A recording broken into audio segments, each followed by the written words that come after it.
Hello friends, welcome back to Joblets YouTube channel.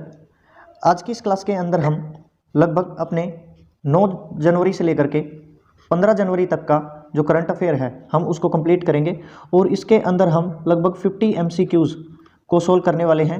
और ये जो 50 MCQs हैं ये आपके लिए सफिशिएंट रहेंगे। जो करंट अफेयर्स है अपनी इस हफ्ते की, उसके लिए काफ़ी ज़्यादा हेल्पफुल और काफ़ी ज़्यादा इंपॉर्टेंट जो सेशन रहेगा ये आज का अपना। तो शुरू करते हैं आज अपनी करंट अफेयर्स की क्लास, जिसके अंदर हम 9th टू 15th जो जनवरी है उसके हम करंट अफेयर्स करेंगे। तो सर चलिए शुरू करते हैं। अर्थ रोटेशन डे कब बनाया जाता है? तो जो अर्थ रोटेशन डे है वो 8 जनवरी को बनाया जाता है। और ये जो हैं ये कौन है जिन्होंने क्या दिया था कि ये एक वैज्ञानिक हैं जिन्होंने बताया था कि जो अपनी जो अर्थ है वो अपने ही कक्ष पर, मतलब अपने ही ऑर्बिट के अंदर जो रोटेशन करती है। और इनका नाम क्या है? लियोन फकोल्ट। लियोन फकोल्ट नाम है इनका। और इन्हीं के जन्मदिन पर यानी कि 8 जनवरी को अर्थ रोटेशन डे मनाया जाता है। हाल ही में भारतीय प्रवासी दिवस हाल ही में कब मनाया गया? तो प्रवासी दिवस कब मनाया जाता है, जिसको हम NRI डे भी बोलते हैं, ये कब मनाया जाता है? ये 9 जनवरी को मनाया जाता है। क्योंकि हमें पता है कि 1915 के अंदर इसी दिन 9 जनवरी को जो महात्मा गांधी हैं वो साउथ अफ्रीका से लौट के आए थे, भारत आए थे। तो इसी दिन को हम 2003 से बनाने लगे थे इस जो इवेंट है इसको। तो 9 जनवरी को भारतीय प्रवासी दिवस मनाया जाता है। 17th प्रवासी भारतीय दिवस जो है ये एमपी के अंदर ये इंदौर में आयोजित किया गया है। ये 8 से लेकर के 10 जनवरी तक 2023 में चला हुआ है। और ये इसके जो चीफ गेस्ट थे ये डॉक्टर मोहम्मद इरफान अली, जो president of Republic of Guyana के हैं, ये प्रेसिडेंट हैं। इनको एज ए चीफ गेस्ट बुलाया गया था। तो ये बहुत ज़्यादा इंपॉर्टेंट क्वेश्चन है कि 9 जनवरी को भारतीय प्रवासी दिवस के रूप में मनाया जाता है। और इसकी शुरुआत की गई थी कब? 2003 के अंदर इसकी शुरुआत की गई थी। किस लिए मनाया जाता है? क्योंकि मोहनदास करमचंद गांधी जी जो हैं ये 9 जनवरी 1915 को भारत वापस लौटे थे। विश्व हिंदी दिवस कब मनाया जाता है? विश्व हिंदी दिवस मनाया जाता है 10 जनवरी को। और एक है national Hindi day. National Hindi day कब मनाते हैं? ये 14 सितंबर को मनाया जाता है। तो ये याद रखेंगे, कोई भी कन्फ्यूज़न नहीं होना चाहिए कि जो विश्व हिंदी दिवस है वो 10 जनवरी को मनाया जाता है और जो नेशनल हिंदी डे है वो 14 सितंबर को मनाया जाता है। National human trafficking awareness day कब मनाया जाता है? नेशनल ह्यूमन ट्रैफिकिंग क्या होता है? मानव तस्करी।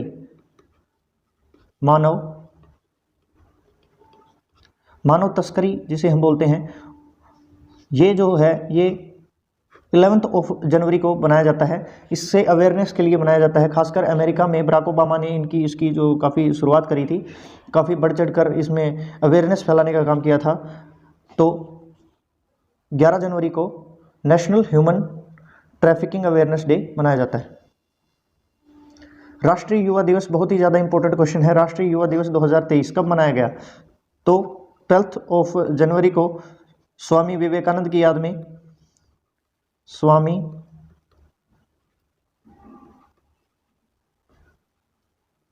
विवेकानंद जी की याद में ये बनाया जाता है। और ये 12 जनवरी को राष्ट्रीय युवा दिवस के रूप में बनाया जाता है। ऑस्कर 2023 के लिए किस भारतीय फिल्म को शॉर्टलिस्ट किया गया है? तो ऑस्कर 2023 के लिए किस फिल्म को शॉर्टलिस्ट किया गया है? तो ये विवेक अग्निहोत्री की जो पिक्चर है द कश्मीर फाइल्स को चुना गया है। इसके जो डायरेक्टर हैं जिनका क्या नाम है? विवेक अग्निहोत्री। विवेक अग्निहोत्री जी इसके डायरेक्टर हैं और ये कश्मीर फाइल्स का ऑफिशियल पोस्टर है। अगला क्वेश्चन है कि भारत और किस देश के बीच वीर गार्जियन 2023 वायुसेना अभ्यास शुरू किया गया है? तो वीर गार्जियन जो है ये भारत और जापान के बीच में शुरू किया गया है। और ये जो अभ्यास है इसमें जो वायुसेना के जितने भी जो सैनिक जो भाग लेंगे वो आपस में कलाएं सीखेंगे और सेना की अलग अलग जो टेक्निक्स हैं उनसे अवगत होंगे आपस में। अगला क्वेश्चन कि किस राज्य सरकार ने जातीय सर्वेक्षण शुरू किया है? तो सबसे पहले इंडिया का एक पहला राज्य है जिसने जाति के आधार पर सर्वेक्षण शुरू किया है, वो है बिहार। और बिहार के जो सीएम हैं वो हैं नीतीश कुमार। नीतीश कुमार यहाँ के सीएम हैं। यहाँ पे लिखा भी हुआ है कि भारत सरकार ने 7 जनवरी को राज्य में जाति के आधार पर गणना शुरू की है। सीएम नीतीश कुमार ने स्पष्ट किया है कि प्रत्येक परिवार की आर्थिक स्थिति के साथ साथ जाति को भी सूचीबद्ध किया जाएगा। यही इसके अंदर किया गया है और ये देश की पहली ऐसी जनगणना है जिसके अंदर जाति के आधार पर जो सेंसस किया जा रहा है। अगला क्वेश्चन बहुत ही ज़्यादा इंपॉर्टेंट क्वेश्चन है कि हेनले पासपोर्ट इंडेक्स 2023 में भारत की रैंकिंग क्या है? तो भारत की रैंकिंग पहले थी 87 थी, बट अभी बढ़ के कितनी हो गई है? 85 हो गई, यानी कि 2 रैंक का इजाफा हुआ है भारत को। अच्छी बात है ये। और जापान इसके अंदर टॉप किया है जिसका जो एक्सेस है 193 देशों का एक्सेस है। इसके पास सिंगापुर और साउथ कोरिया के पास भी में 192 का। और सबसे जो नीचे है उसका नाम है अफगानिस्तान। इसका जो एक्सेस है मात्र 27 देशों का ही एक्सेस है इसके पास। तो सबसे जो अगर हेनले पासपोर्ट इंडेक्स की बात करें तो सबसे जो पावरफुल जो पासपोर्ट है वो किसका है? तो वो जापान का है। किस फिल्म के गाने नाटू नाटू को गोल्डन ग्लोब अवार्ड 2023 के लिए को मिला है? तो किस फिल्म का गाना है ये RRR फिल्म का गाना है। ये नाटू नाटू का कुछ एक स्क्रीन है। और ये जो व्यक्ति हैं इनका नाम है MM किरावनी। MM किरावनी इनका नाम है और इन्होंने ही इसको कोरियोग्राफ किया है और यही इसके राइटर हैं। हार्वर्ड लॉ स्कूल सेंटर द्वारा ग्लोबल लीडरशिप अवार्ड किसे प्राप्त हुआ है? तो जो हार्वर्ड लॉ स्कूल है सेंटर है इसके द्वारा जो ग्लोबल लीडरशिप अवार्ड है किसे दिया गया है? ये है DY चंद्रचूड़। ये 50th नंबर के इंडिया के CGI हैं, यानी कि चीफ जस्टिस ऑफ इंडिया हैं ये DY चंद्रचूड़। इन्हीं को हार्वर्ड लॉ स्कूल द्वारा ग्लोबल लीडरशिप अवार्ड प्राप्त हुआ है। अंतर्राष्ट्रीय पतंग महोत्सव किस राज्य में शुरू किया गया है? तो किस राज्य में शुरू किया गया है? गुजरात राज्य में इसकी शुरुआत की गई है और ये 8 जनवरी से लेकर के 14 जनवरी तक इसकी शुरुआत की गई है। भारत ने हाल ही में किस देश के साथ यंग प्रोफेशनल स्कीम शुरू की है? ये ब्रिटेन के साथ शुरू की है और ये जो हैं इनका नाम है ऋषि सुनक जो कि PM हैं, प्रधानमंत्री हैं यूके के, यूनाइटेड किंगडम के प्रधानमंत्री हैं और ये PM नरेंद्र मोदी जी हैं। और ये जो क्वेश्चन है ये ज़्यादा इंपॉर्टेंट इसलिए है क्योंकि ये जो यंग प्रोफेशनल स्कीम है इसके तहत लगभग 3000 के अराउंड जितने, अगर मान लीजिए इंडिया के 18 से लेकर 30 उम्र तक के जितने भी व्यक्ति हैं, यानी कि स्टूडेंट्स लगा लीजिए या फिर कोई एंटरप्रेन्योर लगा लीजिए, वो चाहें तो 2 साल के लिए फॉर 2 ईयर्स अपना जो कारोबार है वो ब्रिटेन के अंदर जाके कर सकते हैं। और इसके बदले ब्रिटेन के जितने भी 18 से 30 वर्ष के लगभग 3000 जो कैंडिडेट्स हैं वो इंडिया में आके यहीं कार्य कर सकते हैं, मतलब अपना कार्य कर सकते हैं। अगला क्वेश्चन है, भारत ने किस देश में लिथियम और तांबे के खदानों की खोज की है? लिथियम आपको पता है कि जो फ़ोन की बैटरीज में यूज़ होता है, फ़ोन बैटरीज के अंदर, और इनकी जो खोज की है ये अर्जेंटीना के अंदर खोज की गई है। और यहाँ पर चिली, बोलीविया और अर्जेंटीना ये जो ट्रायंगल सा बना हुआ है यहाँ पर ही लिथियम और तांबे की खदानें ज़्यादातर पाई जाती हैं। और ये साउथ अफ्रीका का एक पार्ट है, साउथ अफ्रीका कॉन्टिनेंट का एक हिस्सा है। तो इसका आंसर क्या हो जाएगा? Argentina will be the right answer. हाल ही में कहाँ पर दुनिया का ताड़ के पत्तों का पांडुलिपि संग्रहालय खोला गया है? ताड़ के पत्तों का पांडुलिपि संग्रहालय कहाँ पर खोला गया है? ये तिरुवनंतपुरम के अंदर ताड़ के पत्तों का जो जो पांडुलिपि संग्रहालय है वो खोला गया है। इसके अंदर जो जो पांडुलिपियां हैं वो अच्छे मतलब सुंदर मतलब जो हेल्दी जो पत्ते हैं उनके ऊपर लिखे जाएंगे और इनको संग्रहित किया जाएगा। अगला है आईसीसी ने दिसंबर 2022 के लिए ICC player of the month किसे चुना है? तो अगर मेंस की बात करें तो ये हैं हैरी ब्रूक, ये इंग्लैंड के प्लेयर हैं। और अगर वुमेन की बात करें तो इनका नाम है एस्लेक गार्डनर जो हैं ये ऑस्ट्रेलिया की वुमेन हैं जिनको ICC player of the month दिसंबर 2022 के लिए चुना गया है। किस देश में ब्रिटिश भारतीय सेना का नया स्मारक बनाया जाएगा? ब्रिटिश भारतीय सेना का नया स्मारक कहाँ बनाया जाएगा? तो ये स्कॉटलैंड के अंदर बनाया जाएगा। स्कॉटलैंड के अंदर इसलिए क्योंकि 1914 से लेकर 18 तक और 1939 से लेकर 45 तक दो विश्व युद्ध यानी कि फर्स्ट और सेकंड लड़ा गया था, जिसके अंदर जब इस टाइम पीरियड में मतलब जो ब्रिटिश जो सरकार थी उसके अंडर आता था जो इंडिया था, तो जो इंडिया के जो सोल्जर्स हैं उनकी जो बलिदान जो मिला उनको मतलब जो शहीदी मिली जिन सोल्जर्स को, उन्हीं की याद में स्कॉटलैंड के अंदर ब्रिटिश भारतीय सेना का नया स्मारक बनाया जाएगा। अगला क्वेश्चन है केविन मैकार्थी को किस देश के हाउस ऑफ रिप्रेजेंटेटिव के अध्यक्ष के रूप में चुना गया है? जिस तरीके से इंडिया के अंदर लोकसभा होती है उसी तरीके से अमेरिका के अंदर भी एक हाउस ऑफ रिप्रेजेंटेटिव होता है जो लोकसभा के जैसा ही होता है, उसका अध्यक्ष। जैसे कि इंडिया में जो ओम बिरला जी हैं वो लोकसभा अध्यक्ष हैं, उसी तरीके से इनको केविन मैकार्थी को भी अमेरिका के हाउस ऑफ रिप्रेजेंटेटिव के अध्यक्ष के रूप में चुना गया है। अगला क्वेश्चन है पूर्वोत्तर कृषि कुंभ 2023 का आयोजन किस राज्य में किया गया है? तो पूर्वोत्तर कृषि कुंभ का आयोजन किया गया है मेघालय के अंदर। और ये कौन है? ये नरेंद्र सिंह तोमर हैं, नरेंद्र सिंह तोमर। ये कौन है? ये कृषि मंत्री हैं जो इंडिया के एग्रीकल्चर एंड फार्मर मिनिस्टर हैं ये। अगला क्वेश्चन, भारत का पहला पूरी तरह से डिजिटल बैंकिंग वाला जो राज्य है वह कौन सा है?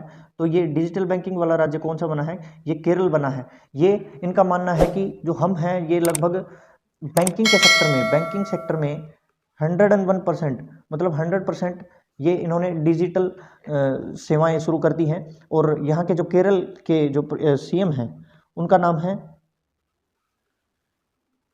पिनराई विजयन। अगला है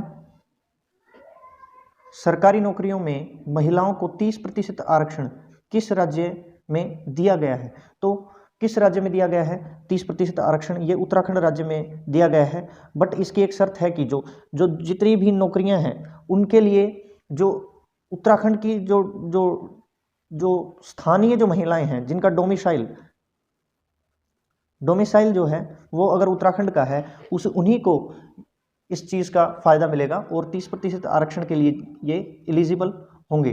और इनके जो सीएम हैं, यहाँ के जो सीएम हैं उनका नाम है पुष्कर सिंह धामी, यहाँ के सीएम हैं। अगला क्वेश्चन, भारत ने किस देश के सब्रागमुआ विश्वविद्यालय में हिंदी पीठ स्थापित करने के लिए समझौते पर हस्ताक्षर किए हैं? तो ये कहाँ के हैं? ये जो यूनिवर्सिटी है ये कहाँ की है? ये श्रीलंका की है। यहाँ पर हिंदी पीठ स्थापित की जाएगी श्रीलंका के अंदर। अगला है चीफ मिनिस्टर्स डायरी नंबर 1 नामक पुस्तक का विमोचन किसने किया है? तो इसका जो विमोचन है ये किसने किया है? रंजन गोगोई जी ने किया है। और ये चीफ जस्टिस रह चुके हैं इंडिया के। और ये जो पुस्तक है ये किस पे बेस्ड है, ये हेमंत बिस्वा शर्मा यानी कि असम के जो सीएम हैं उन पर ये किताब लिखी गई है, और उनके जो कार्य हैं, उनके द्वारा जो कार्य किए गए हैं 1 साल के अंदर, उनका उसका सारा जो ब्यौरा है इस किताब के अंदर लिखा गया है। और रंजन गोगोई जी की भी एक पुस्तक है जिसका नाम है जस्टिस फॉर द जज, जस्टिस फॉर द जज। ये इंपॉर्टेंट पुस्तक है, आपको याद होनी चाहिए। अगला क्वेश्चन है, विश्व स्तर पर तीसरा सबसे बड़ा ऑटो बाजार कौन सा देश बन गया है? तो विश्व स्तर पर सबसे बड़ा ऑटो बाजार कौन सा बन गया है? तो ये जापान, सॉरी इंडिया जो विश्व स्तर पर तीसरा सबसे बड़ा बाजार बन गया है। पहला चीन है, सेकंड पे आता है यूएसए, थर्ड पे आता है इंडिया, और फोर्थ पे जापान हो गया है। जापान को इन्होंने पीछे छोड़ दिया है। अगला क्वेश्चन है, T20 में सबसे तेज 1500 रन बनाने वाले पहले बल्लेबाज कौन बने हैं? तो T20 के अंदर 1500 रन बनाने वाले पहले बल्लेबाज, इन्होंने 843 बॉल्स के अंदर 1500 रन्स की पारी खेली है। और अगर इनिंग्स की बात करें तो इनिंग्स में ये थर्ड नंबर पे हैं, ये तीसरे नंबर पे हैं। और वैसे T20 में सबसे तेज कितने हैं? ये सूर्य कुमार यादव के हैं। सूर्य कुमार यादव जो हैं ये 1500 रन बनाने वाले पहले बल्लेबाज बन गए हैं, जो इतनी तेजी से इन्होंने 1500 रन को कंप्लीट किया है 843 गेंदों के अंदर। Under 15 British junior open squash tournament का खिताब किसने जीता है? तो ब्रिटिश इसका जो स्क्वाश टूर्नामेंट का खिताब है किसने जीता है? अनाहत सिंह ने जीता है। अनाहत सिंह ये मात्र 14 साल की हैं, 14 ईयर्स। और इन्होंने सोहेला हमेश, ये इजिप्ट की खिलाड़ी हैं जो 16 साल की हैं, इनको हराया है। जो अनाहत सिंह ने 3-1 से हराया है इनको। 1 अप्रैल 2023 से पेट्रोल में कितने प्रतिशत एथेनॉल मिलाया जाएगा? तो एथेनॉल की मात्रा कितनी कर दी जाएगी? तो ये 20% एथेनॉल की मात्रा कर दी जाएगी। इसका मुख्य उद्देश्य क्या है कि पोल्यूशन को कम करना है, इसका मुख्य जो उद्देश्य है। और जितने भी जो व्हीकल्स हैं उनकी भी जो एज है, मतलब उनकी सर्विसिंग पे भी, और जो व्हीकल्स का जो परफॉर्मेंस है वो बहुत अच्छा हो जाएगा।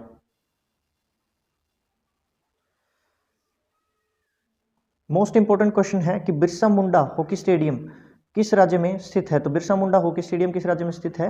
ये उड़ीसा के अंदर स्थित है। या अभी FIH यानी कि 2023 में जो हॉकी के जो मैचेस चल रहे हैं, तो ये बिरसा मुंडा हॉकी स्टेडियम के अंदर ही पहला मैच खेला गया था। ये इंडिया वर्सेस स्पेन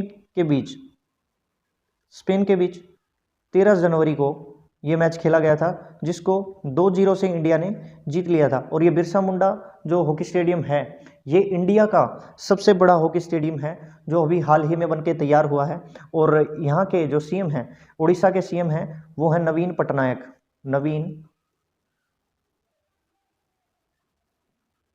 जी। नवीन पटनायक यहाँ के CM हैं। राष्ट्रीय पुरुष मुक्केबाजी चैंपियनशिप 2022 का आयोजन कहाँ पर किया गया? तो ये हिसार हरियाणा के अंदर किया गया, और उसमें सर्विसेज की टीम सबसे टॉप पे रही है। ऐसी पहली महिला क्रिकेटर कौन है जिनका स्टैचू सिडनी क्रिकेट ग्राउंड में लगाया गया है? सिडनी क्रिकेट ग्राउंड के अंदर इनका जो स्टैचू है वो लगाया गया है। और ये हैं बेलिंडा क्लार्क की ऑस्ट्रेलिया की ही खिलाड़ी हैं, और ऑस्ट्रेलिया की खिलाड़ी हैं ये। और इनका जो स्टैचू है ये सिडनी क्रिकेट ग्राउंड में लगाया गया है। किस महिला टेनिस खिलाड़ी ने हाल ही में रिटायरमेंट की घोषणा की है? तो ये हाल ही में रिटायरमेंट की घोषणा किस खिलाड़ी ने की है? तो ये की है सानिया मिर्जा ने रिटायरमेंट की घोषणा की है। और ये WTA 1000 इवेंट में दुबई के अंदर ये फरवरी में अपना रिटायरमेंट घोषित करेंगी। अगला है अंबेडकर ए लाइफ पुस्तक किसने लिखी है? तो अंबेडकर ए लाइफ पुस्तक किसने लिखी है? शशि थरूर। शशि थरूर ये इसके लेखक हैं, इस पुस्तक के। अगला क्वेश्चन, ग्लोबल इन्वेस्टर्स समिट हाल ही में कहाँ पर आयोजित किया गया है? तो ग्लोबल इन्वेस्टर्स समिट जो है ये मध्य प्रदेश के अंदर आयोजित किया गया है। ये 11 से लेकर के 12 जनवरी 2023 तक इसका आयोजन किया गया है और इसका आयोजन इंदौर में किया गया है, एमपी के अंदर। और एमपी के जो सीएम हैं उनका क्या नाम है? शिवराज सिंह चौहान।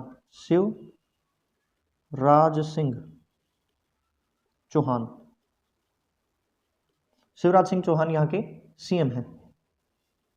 अगला क्वेश्चन बहुत ज़्यादा इंपॉर्टेंट क्वेश्चन है कि किस कंपनी ने जम्मू में भारतीय सेना के लिए low smoke superior kerosene oil SKO launch किया है? किसने लॉन्च किया है? ये एक लो स्मोक केरोसिन ऑयल है जिससे जो पोल्यूशन है वो बहुत कम हो जाता है। और इसको किया है किसने? BPCL ने। BPCL का फुल फॉर्म होता है Bharat petroleum corporation limited. BPCL ने इसको मतलब भारतीय सेना के लिए लो स्मोक सुपीरियर केरोसिन ऑयल लॉन्च किया है। नेक्स्ट क्वेश्चन है कि फेसबुक पार्टनर मेटा, जो फेसबुक का जो पार्टनर है मेटा ने किसे ग्लोबल बिजनेस ग्रुप इंडिया का निदेशक नियुक्त किया है? किसे नियुक्त किया गया है? तो विकास पुरोहित जिनकी फोटो यहाँ पे लगी हुई है, इनको Meta India has new business head for global business. यहाँ पर मतलब ग्लोबल बिजनेस ग्रुप इंडिया का जो मेटा ग्रुप का जो निदेशक है किसे नियुक्त किया गया है? विकास पुरोहित को किया गया है। गृह मंत्री अमित शाह ने किस राज्य में मर्जिंग पोलो प्रतिमा का उद्घाटन किया है? तो किस राज्य में किया है पोलो प्रतिमा का उद्घाटन? तो मणिपुर के अंदर किया गया है। और ये जो पोलो प्रतिमा है ये लगभग 122 फीट की है, 122 फीट इसकी ऊंचाई है। डेवाइन प्रेटोरियस ने अंतर्राष्ट्रीय क्रिकेट से संन्यास ले लिया है। ये किस देश के खिलाड़ी हैं? तो ये साउथ अफ्रीका के खिलाड़ी हैं। जैसा कि आपको इनकी जर्सी के ऊपर भी दिख रहा होगा कि ये साउथ अफ्रीका के खिलाड़ी हैं। इन्होंने संन्यास की घोषणा कर दी है, बट ये IPL 2023 जरूर खेलेंगे। उसके बाद ये मतलब अभी इन्होंने रिटायरमेंट ले लिया है, बट ये IPL में खेलेंगे इस साल। विश्व कप विजेता कप्तान हुगो लल्लोरिस ने अंतर्राष्ट्रीय फुटबॉल से संन्यास की घोषणा की है। ये किस देश के खिलाड़ी हैं? तो ये फ्रांस के खिलाड़ी हैं और ये गोलकीपर रहे हैं। एज ए गोलकीपर इन्होंने फुटबॉल की शुरुआत करी थी और इन्होंने संन्यास की घोषणा कर दी है। केशरीनाथ त्रिपाठी का हाल ही में निधन हो गया है।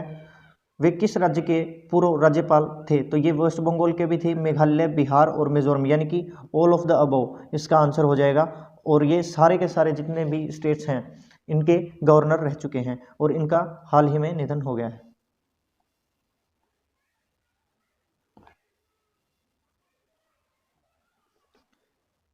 पेटीएम पेमेंट्स बैंक ने किसे अपना नया MD एंड CEO नियुक्त किया गया है? तो सुरेंद्र चावला को पेटीएम पेमेंट्स बैंक ने अपना नया MD एंड CEO नियुक्त किया है। प्रधानमंत्री नरेंद्र मोदी किस राज्य के मनोहर इंटरनेशनल एयरपोर्ट मोपा का उद्घाटन किया है? तो कहाँ पर किया है? ये गोवा के अंदर किया है इन्होंने। और ये इसका जो स्ट्रक्चर है ये एयरपोर्ट का स्ट्रक्चर है जिसको ये कुछ इसी तरीके से डिज़ाइन किया गया है। और इस मोपा का जो उद्घाटन है ये प्रधानमंत्री नरेंद्र मोदी ने किया है और CM इसके हैं प्रमोद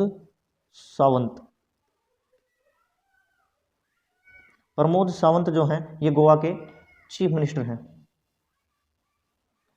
अगला क्वेश्चन है कि अमेरिका में पहली महिला सिख न्यायाधीश हैरिस काउंटी न्यायाधीश के रूप में किसने शपथ ली है? तो ये मनप्रीत मोनिका सिंह हैं जो अमेरिका में सबसे पहली महिला सिख न्यायाधीश बनी है जिन्होंने एज ए जज इन्होंने शपथ ली है।